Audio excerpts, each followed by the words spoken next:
Iran యుద్ధం వల్ల ప్రపంచ స్థాయిలో ఎన్నో ఇబ్బందులు వస్తున్నాయని, చమురు దిగుమతులు ఎక్కువగా చేసుకునే భారత్ పైన అధిక ప్రభావం పడిందని ప్రధాని అన్నారు.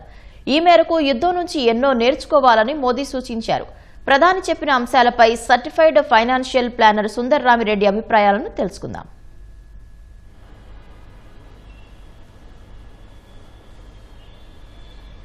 ప్రస్తుతం చాలా దిగుమతుల వల్ల ఎంతో విదేశీ మారక ద్రవ్యం కూడా చెల్లించాల్సి వస్తుందని చెప్పి కూడా మోదీ తన ప్రసంగంలో కూడా పేర్కొన్నారు. దీనివల్ల అంటే విదేశీ మారక ద్రవ్యం బరువు అంటే భారం ఎక్కువగా కావడం వల్ల దేశీయంగా కూడా ఆర్థిక భారం ఎంత పడుతుందని చెప్పి కూడా సందర్భంగా మోదీ వ్యాఖ్యల్లో ఉందని చెప్పి కూడా మోదీ వ్యాఖ్యల్లో ఆ అంశం ఉందని చెప్పి కూడా ఆర్థిక విశ్లేషకులు చెప్తున్నారు. ప్రస్తుతం మోడీ సూచించిన అంశాలపై certified financial planner Sundar Ramireddy మనతో ఉన్నారు. ఆయన అడిగి మరో తెలుసుకున్నాం. నమస్కారం సార్. నమస్తే సార్. మోడీ ప్రధానంగా యుద్ధం వల్ల పడుతున్న ప్రభావం ఏంటనేది కూడా విపులంగా కూడా చెప్పారు. దానివల్ల దిగుమతుల భారం మరింత ఎక్కువవుతుందని చెప్పి కూడా, ఎందుకంటే పెట్రోల్తో పాటు ఇతర అంటే చమురు ఉత్పత్తులతో పాటు ఇతర ఉత్పత్తులు కూడా దిగుమతి చేసుకోవడం వల్ల దాని ప్రభావం ఎక్కువగా పడుతుందని చెప్పి కూడా మోడీ అంటున్నారు. అంటే ఏ అంశాలపైన ప్రభావం చూపించారు? బేసికల్గా ఇండియా సంవత్సరానికి 68 లక్షల కోట్ల వర్తని ఇంపోర్ట్ చేసుకుంటా ఉంటారండి.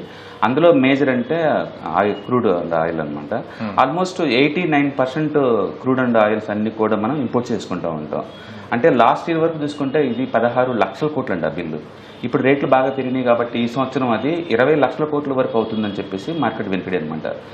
ఇది బ్యారెల్ కనుక మోర్ దెన్ 120 కనుక ఉంటే కనుక మార్కెట్ చాలా స్ట్రెస్ గురవుతుంది. టోటల్ ఎకానమీ కూడా ఇది అవుతుంది అనమాట.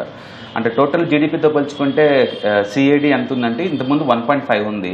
ఇది కాస్త ఈ సంవత్సరం ఎండింగ్ కల్లా 2.5కి వచ్చిందని చెప్పేసి మార్కెట్ భయపడుతుంది అనమాట. అంటే దాని మీద అంటే గవర్నమెంట్ దగ్గర ట్రేడ్ డెఫిసిట్ పెరగబోతుంది. దాని తోడు ఏంటంటే ఎఫ్ఐఎస్ వాళ్ళు ఈ సంవత్సరం ఇప్పటికే 2 లక్షల కోట్ల వరకు అమ్మారు స్టాక్స్ని. అంటే ఎఫ్ఐఎస్ మనీ బయటకు పోవటం వల్ల వచ్చిన ప్రెజరు. అండ్ రూపీ ఈ సంవత్సరం ఇప్పటికే లాస్ట్ ఇయర్ ఈ సంవత్సరం 85 రూపీస్ ఉంది, ఇప్పుడు 95 నడుస్తుంది. అంటే లిటర్లీ 12% దాకా డ్రాప్ అయింది రూపీ వీక్ అవటం. ఓకే, దానితో గోల్డ్ ఇంపోర్ట్స్ ఆల్మోస్ట్ 7 లక్షల కోట్లు చేరినాయి. అలాగే cooking oil imports 1.5 lakh crore చేరినాయి. అంటే కుకింగ్ ఆయిల్ ఇంపోర్ట్స్ పెరుగుతున్నాయి, ఇటు క్రూడ్ రేట్లు పెరగటం వల్ల ఆ ఇంపోర్ట్స్ బిల్ పెరుగుతుంది, గోల్డ్ రేటు ఇంపోర్ట్స్ పెరుగుతున్నాయి అనమాట. మొత్తం మీద టోటల్ ఇంపోర్ట్స్ చూసుకుంటే ఈ మూడే మేజర్ వాటా అవుతుంది. అందుకని మోడీ గారు నిన్న మీటింగ్లో ఇండియా మొత్తానికి కొంచెం అలర్ట్ లాగా అనమాట. అట్లీస్ట్ మనం డిస్కస్ చేస్తున్నాం. బేసికల్గా పాలసీ గైడెన్స్ గవర్నమెంట్ దగ్గర ఉందా లేదా అనేది పక్కన పెట్టేస్తే ఇండియాస్ టాప్ హెడ్ మోడీ గారి నుంచి మాట వచ్చింది కాబట్టి ఈరోజు ఇండియా అంతా డిస్కస్ చేస్తూ ఉందండి. చేసినా చేయకపోయినా మనంతా కూడా ఇండియా సఫర్ అవుతూ ఉందన్నమాట. ప్రపంచంలో అన్ని కంట్రీల్లో కూడా 30 to 50% క్రూడ్ ఆయిల్ రేట్ పెంచారండి లాస్ట్ 2 months నుంచి. ఇండియాలో ఇంతవరకు అది పెంచలేదు అంటే దాని అర్థం మన మీద పడపోయినా సరే గవర్నమెంట్ మీద పడుతుంది కదా. ఆల్రెడీ గవర్నమెంట్ పడుతుంది. అది ఎంత అంటే రోజుకి 1600 కోట్లు అండి లాస్. అంటే ఇప్పటికే యుద్ధం బీనియన్ దగ్గర నుంచి ఇప్పటికే 1,00,000 కోట్లు లాస్ ను భరిస్తున్నాయి ఆయిల్ మార్కెటింగ్ కంపెనీస్. ఇది ప్రొలాంగ్ కంటిన్యూ కనుక అయితే వాటికి కూడా భరించేంత స్థాయి ఉండదండి.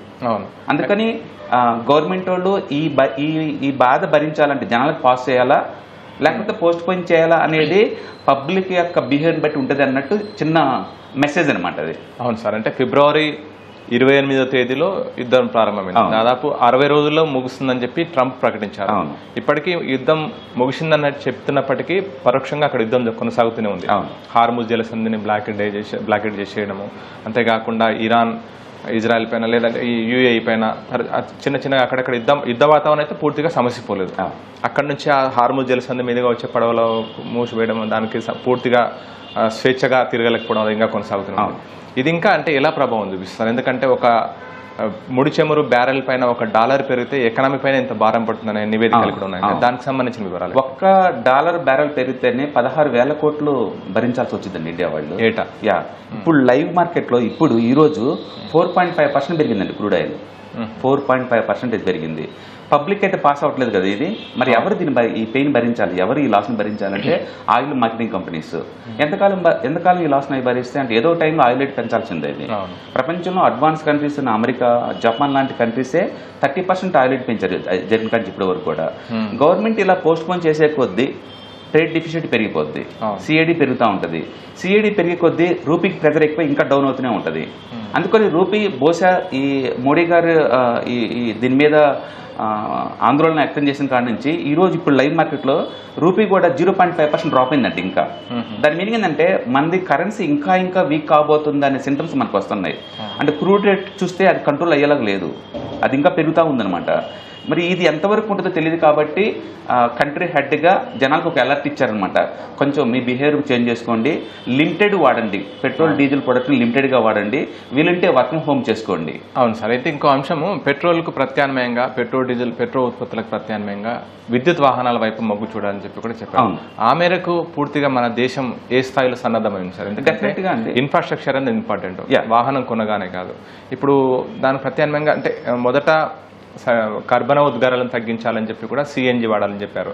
కానీ సిఎన్జి వాహనాలు కొన్నప్పటికీ ఆ మేరకు సప్లై లేక కూడా వాహనదారులు కొంచెం ఇబ్బంది పడతారు. ఇప్పుడు విద్యుత్ వాహనాల వైపు మళ్ళీ అంటున్నారు. ఆ మేరకు ఇన్ఫ్రాస్ట్రక్చర్ కానీ దానికి సంబంధించిన అన్ని సిద్ధంగా ఉండొచ్చా? బేసికల్గా లాస్ట్ 5 years నుంచి కూడా ఇండియన్ గవర్నమెంట్ వాళ్ళు విద్యుత్ సంబంధించిన వెహికల్స్ మొత్తాన్ని కూడా రిజిస్ట్రేషన్ ఫీజు టోటల్లీ ఫ్రీ చేశారండి. అంటే ఆల్రెడీ ఎంకరేజ్ చేస్తూనే ఉన్నారు. 2-wheeler 4-wheeler సబ్సిడీ కూడా ఇస్తూ ఉన్నారు. అంటే గవర్నమెంట్ వాళ్ళు రైట్ పాలసీ సైడ్ వెళ్తూ ఉన్నారు. కాకపోతే సడన్గా ఈ యుద్ధాల వల్ల ఇంతగా ఆయిల్ పెరిగింది అనే విషయం వాళ్ళకు కూడా తెలియదు. ఇంకా బాగా ఎంకరేజ్ చేయాల్సి వస్తుంది ఆ ఏరియాలో. అయితే పెట్రోకెమికల్స్ అనేది కేవలం ఒక వెహికల్స్ మాత్రమే కాదండి, పెట్రోకెమికల్స్ చాలా ఇండస్ట్రీలో వాడుతూ ఉంటారు, ఇండస్ట్రీలో వాడుతూ ఉంటారు. కాబట్టి కొన్నిటికి రీప్లేస్మెంట్ ఉండదన్నమాట. మీరు అన్నట్టు ట్రాన్స్పోర్టేషన్లో అతి కొత్త మనం రీప్లేస్ చేయొచ్చు, బట్ అది ఇప్పటికిప్పటికి కాదు. గవర్నమెంట్ ఆ ఏరియాలో ఆల్రెడీ పాలసీ డెవలప్ చేసింది అండ్ సబ్సిడీస్ కూడా ఇస్తూ ఉన్నారు ఆ ఏరియాలో. కాకపోతే ఎలక్ట్రికల్ వెహికల్స్ ఓనర్స్ చెప్పేది ఏంటంటే ఛార్జింగ్ స్టేషన్ చాలా తక్కువ ఉన్నాయని అంటున్నారు కస్టమర్స్. కంపెనీ వాళ్ళేమో ముందు మీరు వెహికల్స్ కొనండి, మేము ఇన్ఫ్రాస్ట్రక్చర్ పెంచుతామని వాళ్ళు అంటున్నారు. మొత్తానికైతే స్లో అండ్ స్టడీగా చైనాలో ఏం జరిగిందో ఇండియాలో కూడా అదే జరగబోతుందండి. ఎలక్ట్రికల్ వెహికల్స్ ఖచ్చితంగా పెరగబోతున్నాయి. అయితే ఇప్పటికిప్పుడు కాదు, అది స్లో అండ్ స్టడీగా పెరగబోయే ఛాన్స్ ఎక్కువ ఉంది. ప్రస్తుతానికి ఇండియా ఎదుర్కొంటున్న ప్రాబ్లం ఏంటంటే సిఐడి అనమాట. ఇంతకుముందు అది 1.5 కాదు ఉండేది, ఇప్పుడు 2.5 అవుతుంది. రేట్లు పెంచకుండా ఇంతే ఉన్నా సరే రూపీ ఇంకా మోర్ వీక్ అయ్యే ఛాన్స్ ఎక్కువ ఉంది. దీనికి సొల్యూషన్ ఏంటంటే రేట్స్ కూల్ అవ్వాలి. అంటే వరల్డ్ వాడికి యుద్ధం ఆగాలి అండ్ మళ్ళీ అగైన్ $70-80 పర్ బ్యారెల్కి రేట్ డ్రాప్ అయితే అప్పుడు మళ్ళీ ఎంతకంత ఇండియా ఊపిరి పీల్చుకునే ఛాన్స్ ఉంటుంది. ప్రపంచవ్యాప్తంగా మిగతా కంట్రీలతో పోల్చుకునే ఇండియాలో ఉన్న యూనిక్నెస్ ఏంటంటే ఇక్కడ జనాభా ఎక్కువ, బట్ 90% ఇంపోర్ట్స్ మీద సర్వే అవుతారు. కుకింగ్ ఆయిల్ దగ్గర నుంచి, గోల్డ్ దగ్గర నుంచి అండ్ క్రూడ్ ఆయిల్ వరకు అన్ని కూడా సాధారణంగా కుకింగ్ ఆయిల్ మన దగ్గర ఎక్కువగా వేరుశనగ కానీ పొద్దుతిరుగు కానీ అధికంగా పండిస్తారు. అయినప్పటికీ మన దగ్గర మనకి డొమెస్టిక్ యూజ్ ఉంటుంది అనుకుంటాం, కానీ ఇంకా ఇంపోర్టే ఉంటుంది. అది అవును, ఎందుకంటే ఇక్కడ పండించేసి ఇక్కడ ప్రాసెస్ చేసేది దాంతో పోల్చుకుంటే ఒక్కొక్కసారి ఏంటంటే ఇంపోర్ట్స్ చాలా చీపర్గా కనిపిస్తాయి. ఆ టైంలో ఏంటంటే ఆయిల్ మిల్ అందరూ లేదు అప్పుడు దాకా డెవలప్ చేసుకున్న కరెక్ట్ ఆపేస్తారు అనమాట, ఎందుకంటే ఇంపోర్ట్స్ చీప్ అయిపోయింది కాబట్టి. అందుకని గవర్నమెంట్ ఆ ఏరియాలో ఫోకస్ చేసేసి 100% లోకల్ ప్రొడక్షన్ అయ్యేలా చూసుకోవాలి. బట్ చేస్తుంది గవర్నమెంట్ ఆల్రెడీ, ఎందుకంటే పామాయిల్ తోటలకు అందరికీ సబ్సిడీ ఇస్తున్నారు. బట్ ఇప్పటికిప్పటికీ షార్ట్ అయ్యే పద్ధతి కాదనమాట. అందుకని ఇష్యూ ఇంకొంతకాలం ఉంటుంది.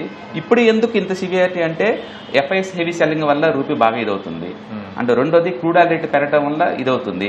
గోల్డ్ ఇంపోర్ట్స్ రోజు పెరుగుతుంది. ఆ హై రేట్ దగ్గర అయ్యేసరికి 7 లక్షల కోట్ల వర్త గోల్డ్ని మనం ఇంపోర్ట్ చేస్తాం. అవును సార్. ఎందుకు సార్ అంటే మన ప్రపంచవ్యాప్తంగా ప్రధానంగా డాలర్కి ప్రత్యామ్నాయంగా సురక్షిత పెట్టుబడులు అంటే ప్రస్తుతం యుద్ధ వాతావరణం కావచ్చు, ట్రంప్ తీసుకుంటున్న నిర్ణయాల వల్ల కావచ్చు, అంతర్జాతీయంగా డాలర్ బలహీనపడుతూ వస్తుంది. అంటే రూపాయితో పోలిస్తే మన ఆర్థిక పరిస్థితి వల్ల రూపాయి మారక విలువ డాలర్తో పోలిస్తే తగ్గుతూ వస్తుంది. కానీ ప్రపంచవ్యాప్తంగా చూస్తే కనుక డాలర్ విలువ పడిపోతూ వస్తుంది. దానికి సురక్షిత పెట్టుబడి మార్గంగా బంగారాన్ని ఎంచుకుంటాం.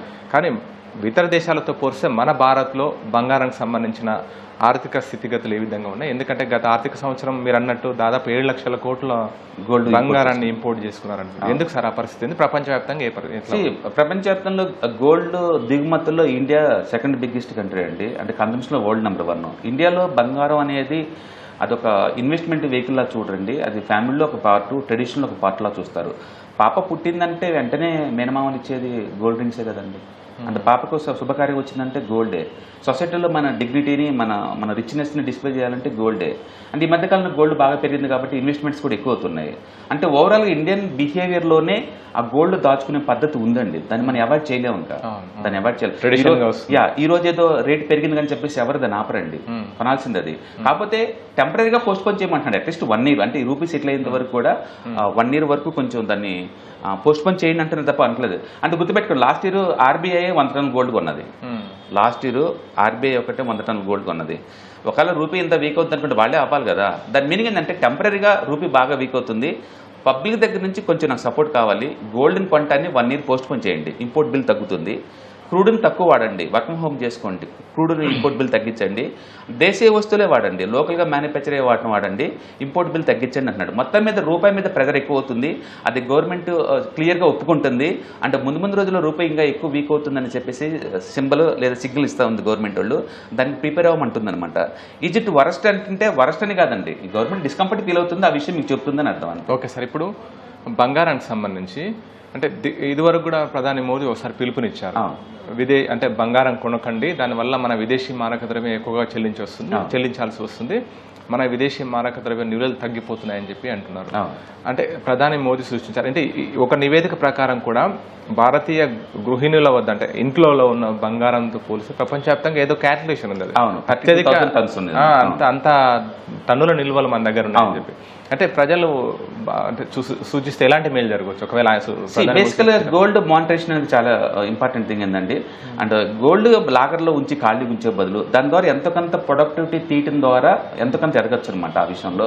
బట్ అన్ఫార్చునేట్లీ గవర్నమెంట్ వాళ్ళు ఆ ఏరియాలో చాలా ఎంకరేజ్ చేస్తున్నా సరే, అంటే పబ్లిక్ వాటిని ఒక ఆర్నమెంట్ లాగా ఒక లాకర్లో పెట్టుకుంటున్నారు తప్ప మానిటరేషన్ స్కీమ్లో పార్టిసిపేట్ చేయట్లేదు. సో మనం ఏదైనా స్టాక్స్ కొన్నాం అనుకోండి, ఆ మనీ బ్యాంక్ కంపెనీకి వెళ్తుంది, వాళ్ళు రీఇన్వెస్ట్ చేసేసి మోర్ ప్రొడక్టివిటీ తీస్తున్నారు.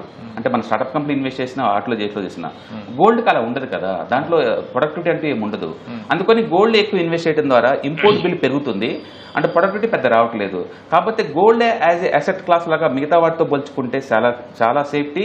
అండ్ ఇయర్లీ యావరేజ్ మీద మనకి హిస్టారికల్ డేటాస్ కనుక చూసుకుంటే కనుక మనకి 10 to 12% దాకా వస్తుంది. అంటే బ్యాంక్ డిపాజిట్స్ కన్నా ఎక్కువ మనకి వెల్త్ క్రియేట్ చేస్తున్నది, అది ప్రూవ్ చేస్తుంది. అందుకని పబ్లిక్ ఏంటంటే ఇంతకుముందు బ్యాంక్ డిపాజిట్ చేసే వాళ్ళు కూడా కొంచెం తగ్గించుకొని గోల్డ్ కొంటే బిగించేశారు. అది ఎంత అంటే ఇప్పుడు 7 లక్షల కోట్లు, అంటే గవర్నమెంట్కే హెడేక్ అయ్యి అంతగా పెద్ద ఇష్యూ లాగా అయిపోయింది అనమాట అది. అయితే పబ్లిక్ బిహేవియర్ మోడీ గారు రిక్వెస్ట్ చేసినంత మనకు చేంజ్ అవుద్ది అంటే అంత చేంజ్ కాకపోవచ్చు, బట్ ఇండియాలో ఉన్న ప్రాబ్లమ్స్ గురించి డిస్కషన్ అయితే బిగింది కదా, కొంతవరకైనా మార్పు రావచ్చు, కొంతవరకైనా. Okay sir, thank you sir. ప్రస్తుతము విదేశీ మారక ద్రవ్యం అంటే విదేశీ చెల్లింపులకు సంబంధించి డాలర్ల రూపంలో చెల్లించే భారాన్ని తగ్గించుకుంటే మన ఆర్థిక వ్యవస్థ కుదుటపడుతుందని చెప్పి కూడా ప్రధాని మోదీ ఉద్దేశం అని చెప్పి కూడా certified financial planner Sundar Ramareddy చెప్తున్నారు. Over to you.